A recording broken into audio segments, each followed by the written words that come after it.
way back about 25 years back when myself and Azim were doing all craziest things on, I don't know, what all.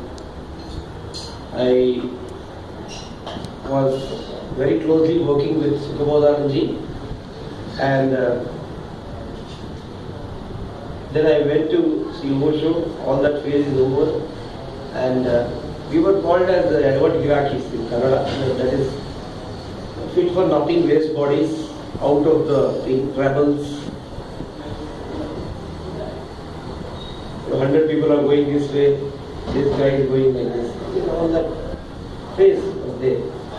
And after that phase is over, during that phase, doing craziest things, I met beautiful people like Dr. Hegde, Timothy Hegde, who used to speak beautifully on Zen. Then Osho. Osho literature had many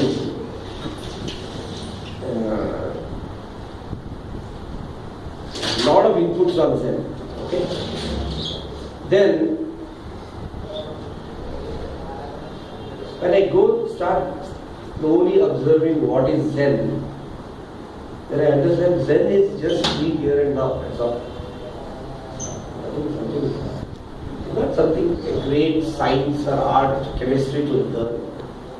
Zen is to be here and now. That's all. Actually, I can end this talk and go. Just to come to the present. For all things we do, Patriji says, be here and now, meditate. And when I met Patriji maybe 10 years back, he is the one who encouraged me to write a book on Zen. And that's the first book I started writing. Then they have Zero to Hero happened.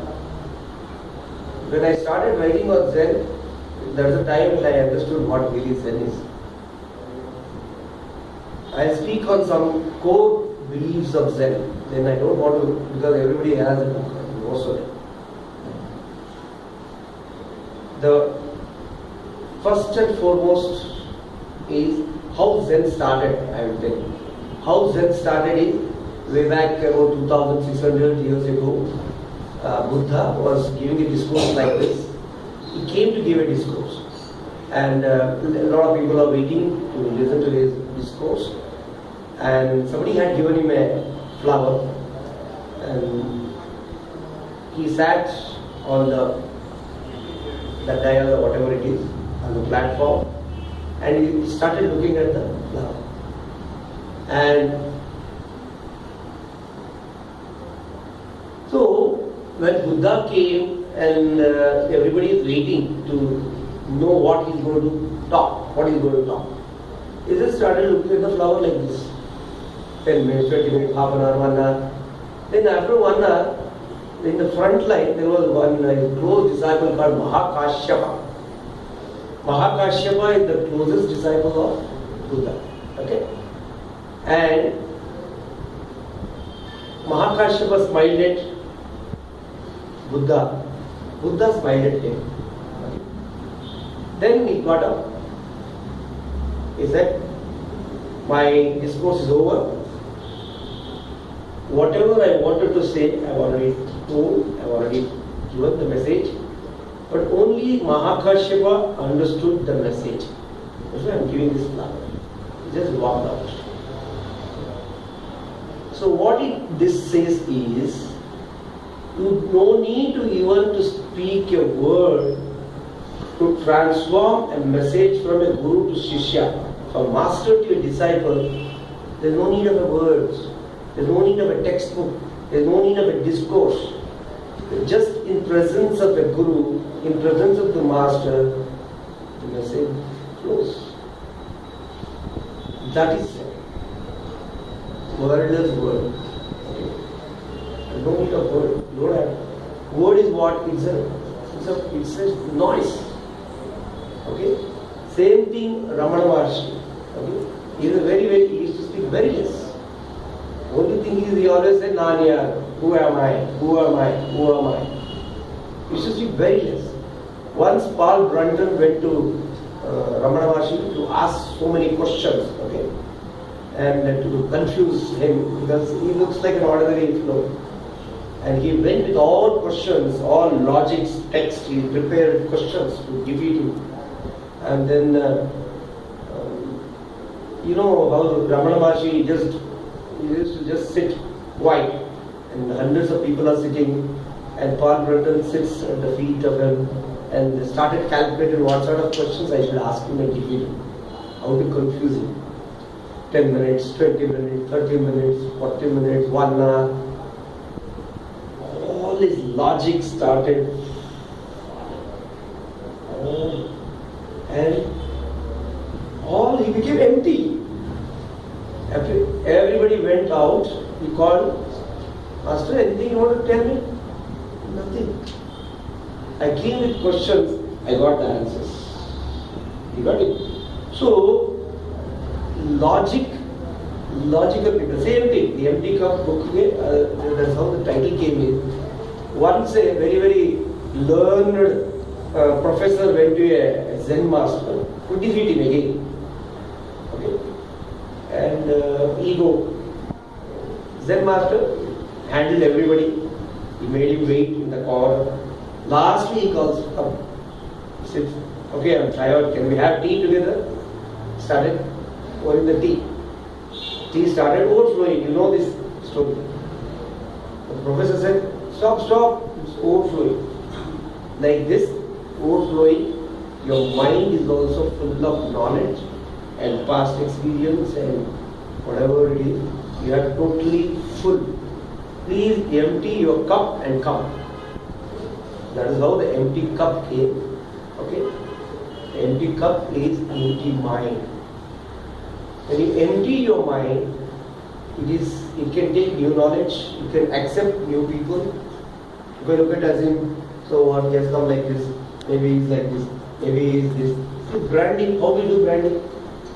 Morning till evening we do branding of people. Oh, should not be trusted. Oh, this person has complained this. You don't know what they are, what they really are. So, first and foremost important thing in Zen is just accept people as they are. Okay? And the next important core value of Zen is witnessing consciousness. Okay? I don't want to go into theory. Witnessing consciousness, it's a Sakshi Prajna, we call it. Okay? Sakshi Prajna, witnessing everything, whatever happening to you. It's a very, very simple but not that easy. You are driving your car. Can you see yourself as a driver? I am driving my car. Can you go out of yourself and observe your own self? Observe your thoughts. Observe your feelings. Observe your actions. Okay? Especially in Bangalore, if you are a good driver, you don't have to worry about your vehicle. You have to look at left, right, side, front, top also. So this is Zen. You should not worry about your driving. You will be watching what accident, who is coming. It's full of attention you need. Okay? A good driver like me, definitely I don't hit anybody, but others hit me. I have to be so alert. Okay? So that is Zen. If you can convert it, your driving into a Zen experience, the ordinary Zen. Traffic jam. My God, government is not okay, that is not okay, this is not okay. Chief Minister is not okay, police department are not doing job. BBMP is worse. See, there's a fact is traffic jam, but the story you built around is so much full of. You're stuck in a traffic jam for 10 minutes, let us take it. But can't you just accept the traffic jam as traffic jam? Yes, I'm stuck in a traffic jam. Can I make use of that time?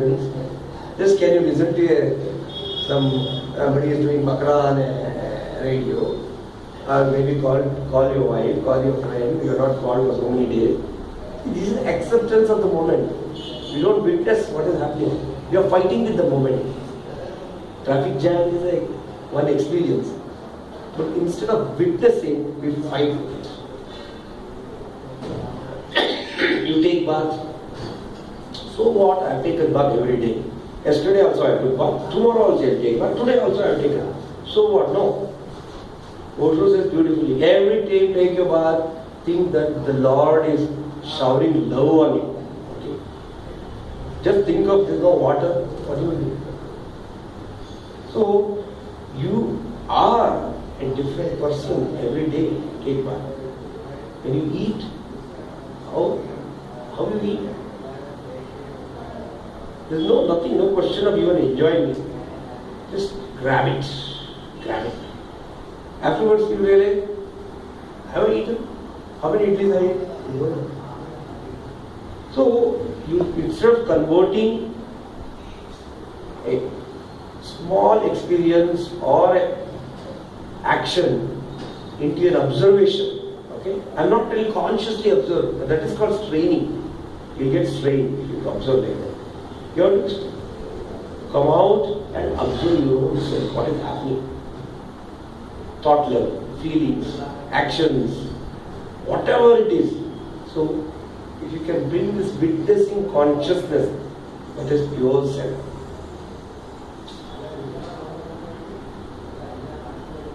And there is a story. And the two monks were crossing a river. Everybody knows this story. And then the river was up to about 6 feet or 5 feet or something like that, little high. There's a young girl who came. She couldn't cross the river. The first monk, he took her on her shoulder and left her on the other side of the bank. And he started walking. The second monk was very furious. He said, why? We are monks. We are not supposed to touch. We are not supposed to speak and touch a girl. You are done. You have taken her on your shoulders. The first monk said beautifully, look, I have dropped her from that bag to this bag, but why are you still carrying her? Why are you still carrying her? That means in your mind. So the corruption is not in the physical thing, corruption is here. Okay? So we are either caught up in the past or future. You know, accepting the moment. This moment, I have Premji sitting in Urban Solace talking to 10 people in a different ambience. Azim, I may be knowing for 25 years. Vishwanath, I know him for 25 years. They are not the same old. Why you call the same old friends? No, there is no same old friends. They are different grades. Okay? She has heard me many times. If I take it that she is the same old Asha, no. Same old wife, no, nothing. The same old, please remove it from your dictionaries. There is nothing called same old employees, same old mother. Can you bring another mother? So, entry, exit.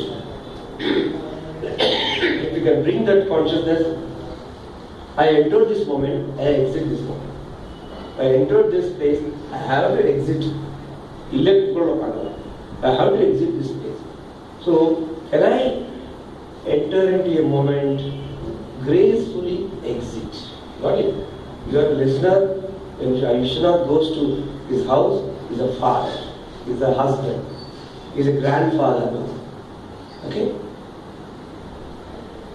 I don't know roles, goals. But what we are doing is, when we are in office, we think of the house. When you are in the house, you think of the office. When you are somewhere, so this is called as psychological language, it is called as displacement. Displacement means you are not in the place, you are in somewhere displaced. Displaced to some other place and you are thinking of that. You got it? So, first thing is witnessing. The second thing is learn the habit of entry and exit. Anything, enter. Enjoy the process, exit. If you get stuck in a road, you are finished. Zen teaches these values, like Enter, do something, enjoy it, just go out.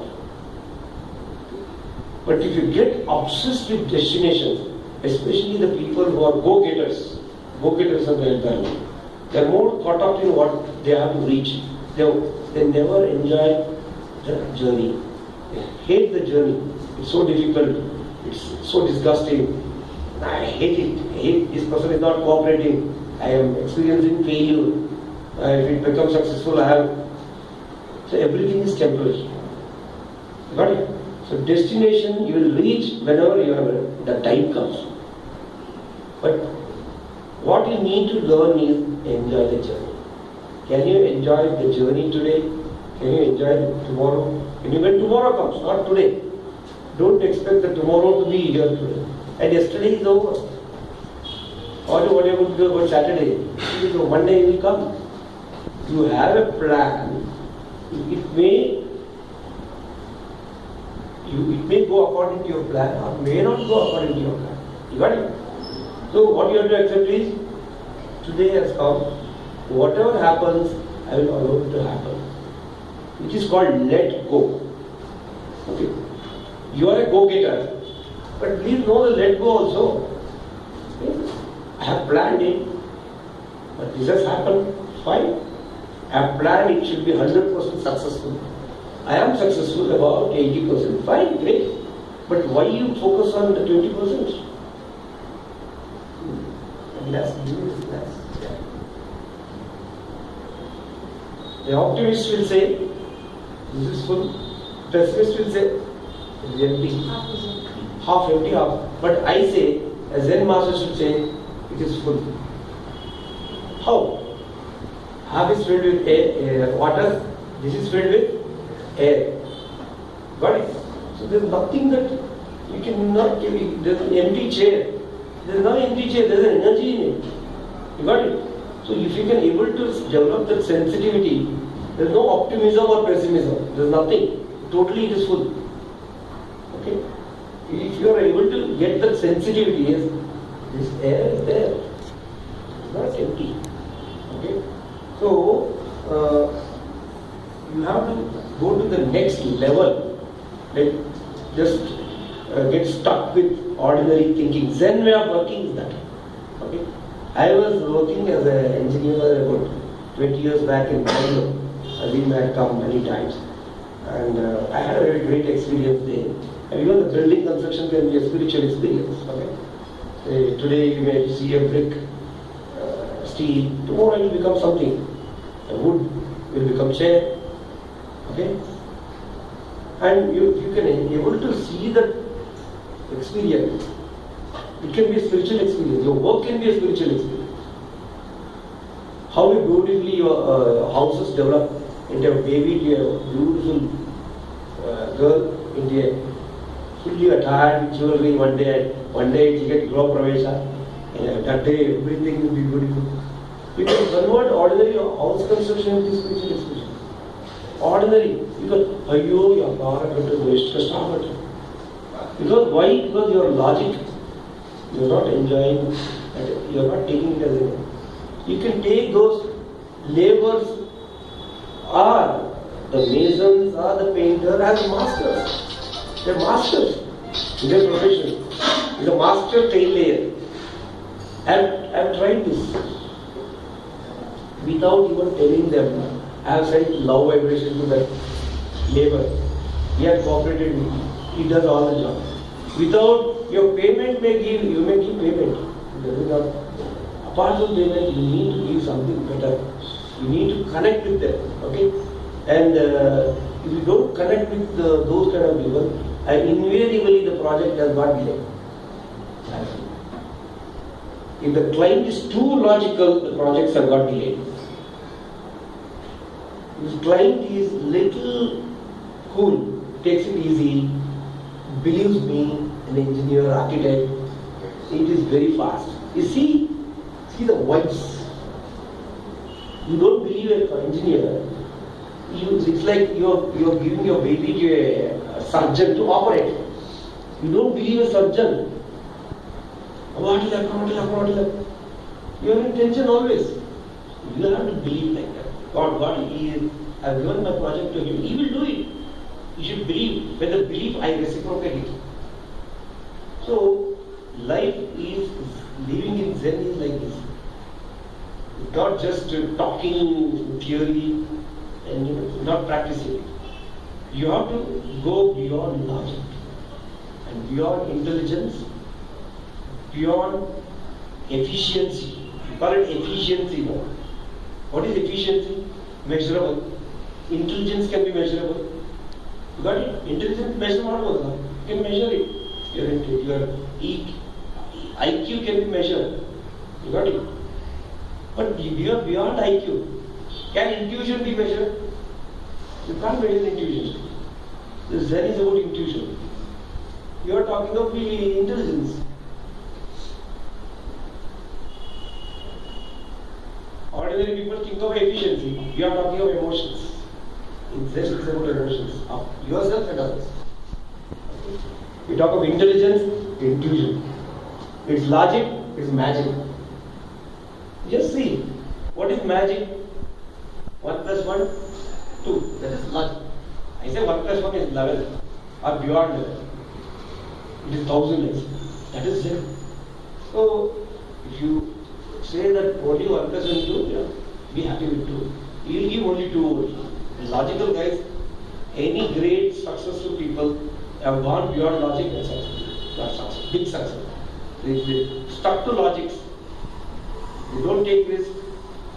They stuck as a frog in a well. And then, it's not a religion. Zen is not a religion. It's about only stories. Zen stories. All stories. It is not a religion. Buddhism. It came from Buddha. It went from Buddha to Mahakashyapa up to Bodhidharma, 6th century.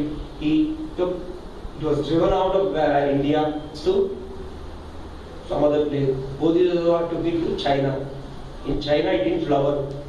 And finally it ended up in Japan. So, Dhyan became Chan in China, Chan became Zen in Japan. It's very simple. Dhyan, Chan, Zen. All are same. Dhyan, Chan, Zen. This is similar. And Deen in Arabia. All are similar. And this is how the Zen developed over the years. And Zen is taught on not on religious text. It is just passed on from a guru to shishya. That's all. And then it passed on to his text. It is nothing like I produce a textbook and give it. No. It's like how the Shastras have kept. Like that, Zen has been transferring from one person to another. And it is told only in the form of beautiful stories. The Zen stories, you can read all these Zen stories. Over 25 are there. Even one-liner. There was a egoistic disciple who went to a Zen master. Okay. He practiced archery for 10 years. He has mastered it. He said, I'll challenge you. The master, I'll challenge you, master. I am the best archer. Okay, sure. 1 kilometer, one bull was standing, one straight bullseye. Another one went in. You try. I'll do it. Come behind me. This old fellow where he is taking onto the hill. He went onto the hill. 2 hills, two hillocks like this. Just imagine 2 hillocks. And one tree which is cut, has been old tree which is hanging like this. In between the 2 hillocks, okay, a log of wood was kept.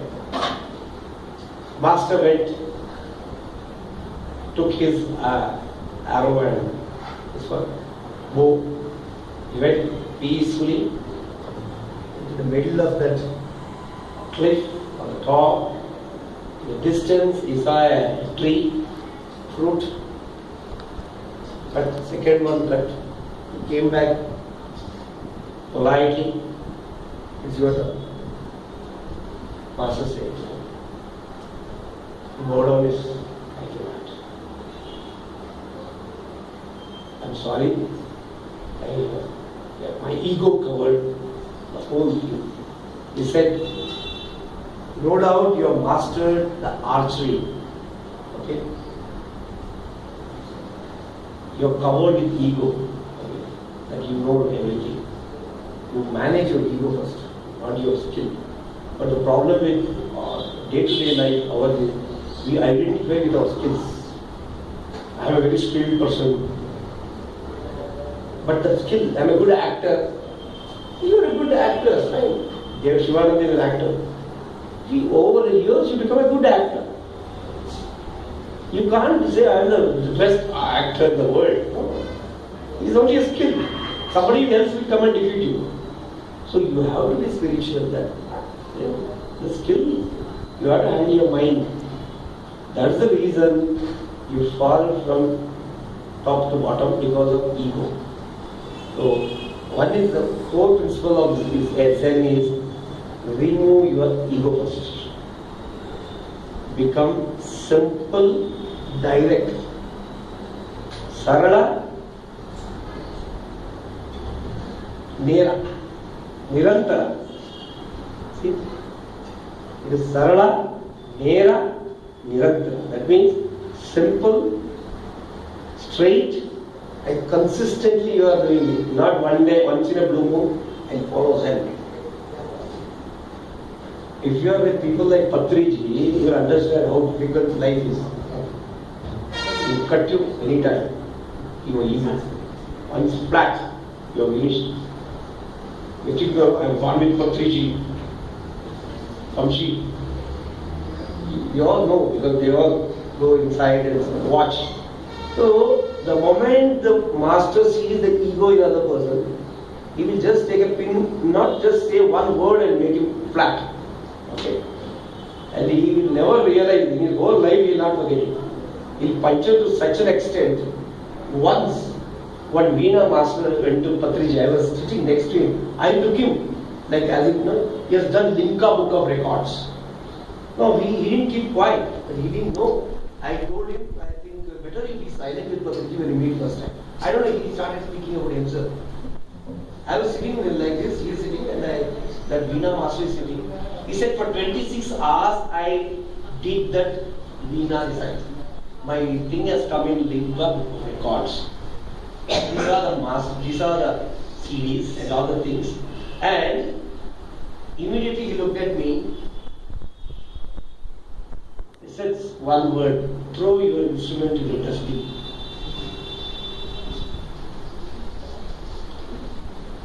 Can you imagine? I've seen that him punctured like anything. Patriji is laughing. Swamiji, this is not work. Throw it into dustbin. 26 hours meditate first. You musicians have ego problem. One word, that's all. He couldn't see his face, Such. Because with all ego he went there for 26 hours I have made a Limca book of records. Even after what is Veena, after a period of time it has become a skill. You become a skilled Veena reciter. You become a skilled archer, you become a skilled pilot, you become a skilled engineer, you become a skilled architect, you become a skilled driver. If you identify your skill as ego, it doesn't work. So, best thing is to handle your ego. Be simple, straight, and consistent. Zen is not something to be followed one day and forgotten about 1 month. No. It is every minute. If anybody is telling, I am following Zen, that is also an absurd. Okay? You cannot follow Zen, you have to be in the Zen. You have to live the Zen. And it's such simple stories you have in this book, you can see. And another beautiful, up to what time? 30 I have time? One. Another beauty of Zen is, anybody want coffee, you can take. Yeah, please. Sir, coffee. The another beauty of Zen is paradox.